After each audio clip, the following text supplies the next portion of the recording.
নমস্কাৰ বন্ধু বান্ধৱীসকল, মোৰ চেনেলটোলৈ তোমালোকক স্বাগতম জনাইছোঁ।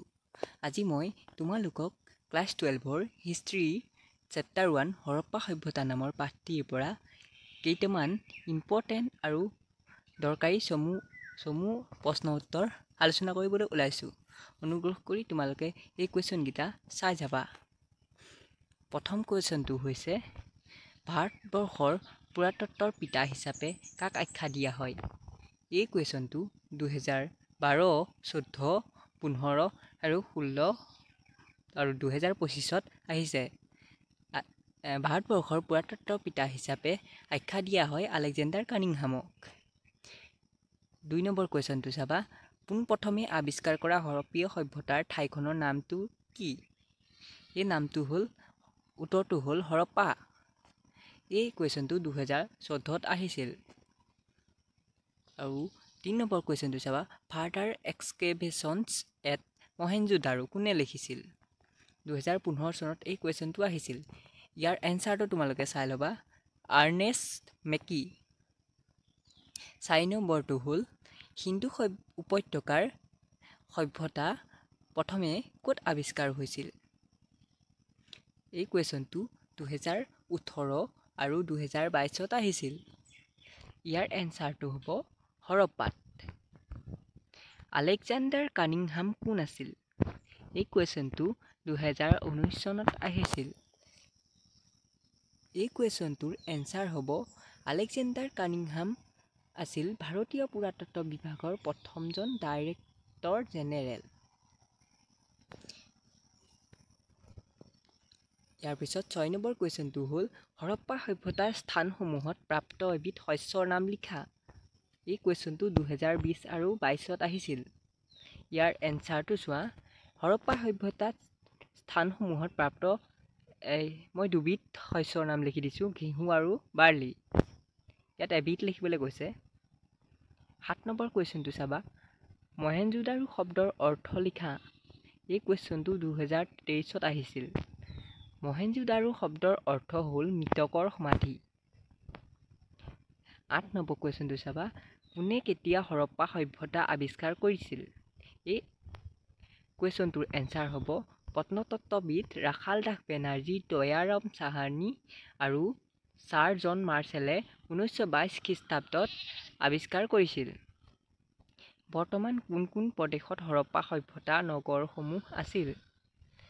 বৰ্তমান পাকিস্তানৰ পঞ্জাৱ প্ৰদেশ, মণ্টগোমাৰী জিলা আৰু সিন্ধু প্ৰদেশ লাৰকানা জিলাত হৰপ্পা সভ্যতাৰ নগৰসমূহ আছিল।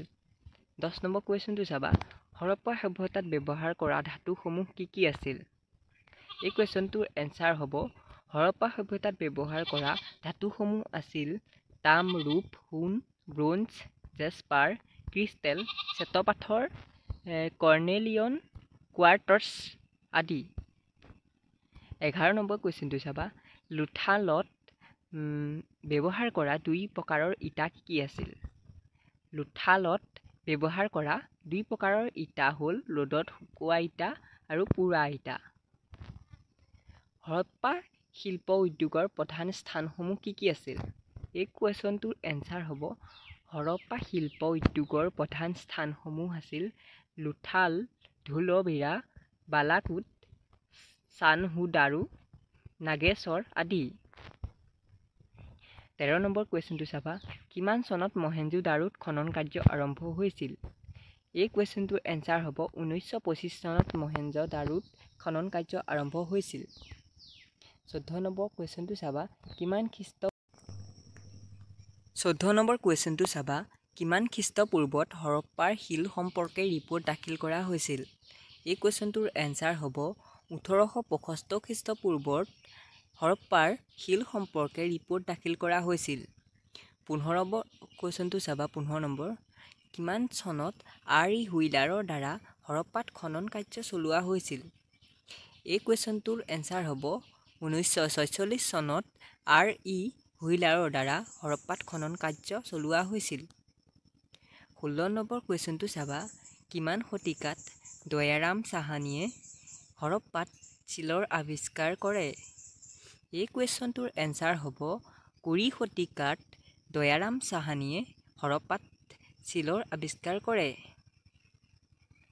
17 নম্বৰ কুৱেশ্যনটো চাবা, কিমান বছৰৰ আগৰৰ পৰা মধ্য প্ৰস্তৰৰ যুগৰ সময় বুলি কোৱা হয়? এই কুৱেশ্যনটোৰ এনচাৰ হ'ব 12,000 বছৰৰ আগৰৰ পৰা মধ্য প্ৰস্তৰৰ যুগৰ সময় বুলি কোৱা হয়। 18 নম্বৰ কুৱেশ্যন, হৰপ্পা সভ্যতাৰ নগৰসমূহৰ আটাইতকৈ উল্লেখযোগ্য বৈশিষ্ট্য কি আছিল? উত্তৰ হ'ব, হৰপ্পা সভ্যতাৰ নগৰসমূহৰ আটাইতকৈ উল্লেখযোগ্য বৈশিষ্ট্য হ'ল জল-নিষ্কাশন ব্যৱস্থা বা নলা নিৰ্মাণ প্ৰণালী। 19 নম্বৰ, হৰপ্পা সভ্যতাত শস্য গুৰি কৰিবলৈ ব্যৱহাৰ কৰা সঁজুলিবিধৰ নাম কি আছিল? ইয়াৰ উত্তৰটো হ'ব জাত। ইয়াৰ পিছত যদি তোমালোকক 4 মাৰ্ক 2 মাৰ্কৰ কুৱেশ্যন লাগে তেনেহ'লে কমেণ্ট কৰিবা।